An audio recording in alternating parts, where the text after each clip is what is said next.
Genesis, the beginning. The book of Genesis is the first book in the Bible. It tells the story of the beginning of everything. It describes how God created the universe, the earth, and all living things. Genesis chapters 1 and 2 focus specifically on the creation story. These chapters are very important for Christians and Jews. They form the foundation of their beliefs about God, humanity, and the world around them.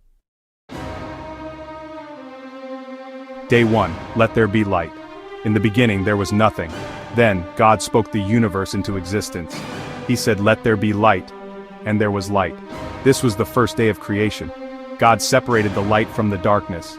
He called the light day, and the darkness night. Days 2 and 3, shaping the earth. On the second day, God created the sky. He separated the waters above from the waters below. On the third day, God created the land and the seas. He gathered the waters together and dry land appeared. God called the dry land earth and the gathered waters seas. God then commanded the earth to produce vegetation. Plants and trees of all kinds sprouted from the ground. This marked the end of the third day. Section 4, days 4 through 6, filling the earth with life. On the fourth day, God created the sun, moon, and stars. These celestial bodies were not just for beauty, they had a purpose. The sun was to rule the day, providing warmth and light, essential for life. The moon and stars were to rule the night, offering guidance and marking the passage of time. He placed them in the sky to give light to the earth. The sun's rays would nourish plants, enabling them to grow and sustain other forms of life. The moon's gentle glow would provide a serene light in the darkness, while the stars would serve as navigational aids for travelers. He set them in motion to govern the day and the night, marking seasons, days, and years. This celestial dance would ensure the rhythm of life, guiding the cycles of nature and human activity. The changing seasons would bring variety and balance, each with its own beauty and purpose. On the fifth day, God created the creatures of the sea and the birds of the air. The oceans teemed with life, from the smallest plankton to the largest whales. Coral reefs became bustling underwater cities, home to a myriad of sea creatures. He filled the waters with fish and other sea creatures.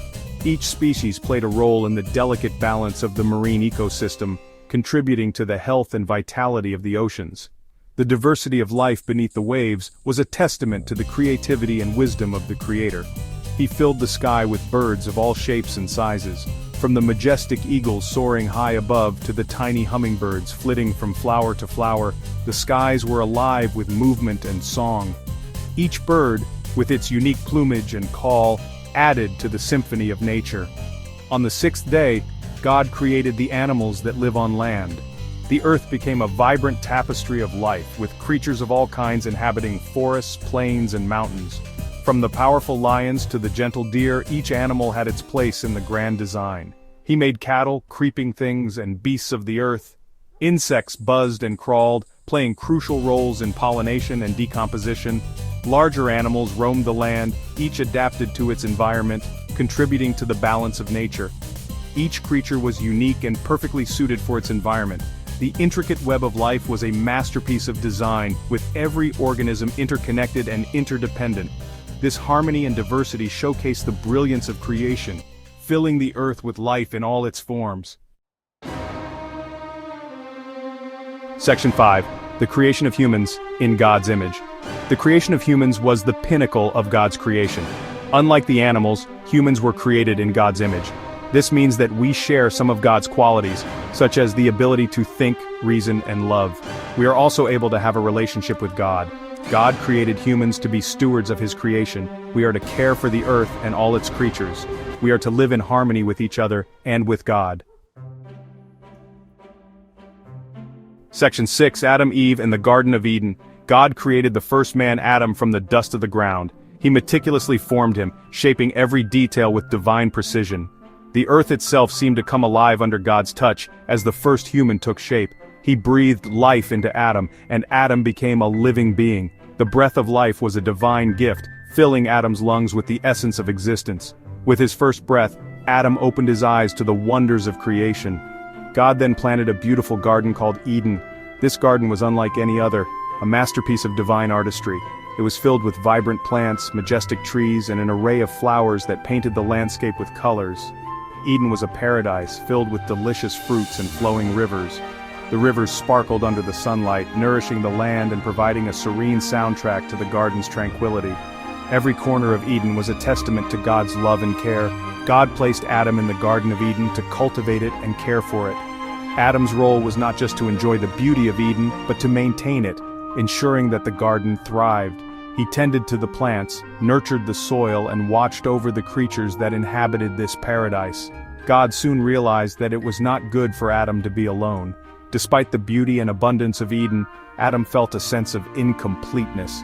He needed a companion, someone to share his life and the wonders of the garden with. He created Eve, the first woman, from one of Adam's ribs. This act was a profound gesture, symbolizing the deep connection and equality between man and woman.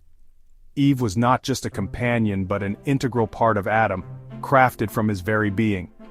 Adam and Eve lived together in the Garden of Eden in perfect harmony with God. Their lives were intertwined with the rhythms of nature, and they experienced a profound sense of peace and fulfillment. In Eden, they walked with God, basking in His presence and the beauty of their surroundings. Section 7. The enduring significance of Genesis. The story of creation in Genesis is a powerful reminder of God's power and majesty. It paints a vivid picture of a world brought into existence by divine command, showcasing the grandeur and beauty of nature. From the towering mountains to the vast oceans, every element of creation reflects the glory of its creator. It teaches us that God is the creator of everything that exists. The intricate details of the natural world, from the smallest flower to the largest tree, all point to a deliberate and purposeful act of creation. This understanding fosters a sense of awe and reverence for the world around us. This story also emphasizes the special place that humans hold in God's creation. Unlike any other creature, humans are made in the image of God, endowed with unique qualities and responsibilities. This distinction highlights the profound relationship between humanity and the divine. We are created in God's image and given the responsibility to care for the earth. This stewardship is a sacred duty, calling us to protect and nurture the environment. By planting trees, conserving resources, and exploring sustainable practices, we honor this divine mandate. The story of Adam and Eve in the Garden of Eden reminds us of the importance of our relationship with God. The garden symbolizes a place of harmony and communion with the Creator, where humanity's actions have direct consequences on their spiritual well-being. It also teaches us about the consequences of sin. The fall of Adam and Eve introduces the concept of moral responsibility and the impact of disobedience. The withered tree and storm cloud serve as metaphors for the brokenness and turmoil that result from turning away from God's guidance. The creation story in Genesis is a foundational text for understanding the world from a biblical perspective. It provides a framework for interpreting the natural world and our place within it. The vastness of the galaxy and the serenity of a reflective lake remind us of the infinite and intimate aspects of God's creation. It is a story that has been told and retold for centuries. Passed down through generations, it has shaped cultures, inspired art, and influenced countless lives. The ancient books and campfire gatherings symbolize the enduring legacy and communal aspect of this narrative. It is a story that continues to inspire and challenge us today. Whether through meditation in a tranquil forest or the innocent play of children in a meadow, the themes of Genesis resonate with our deepest longings and aspirations. It calls us to reflect on our origins, our responsibilities, and our relationship with the divine.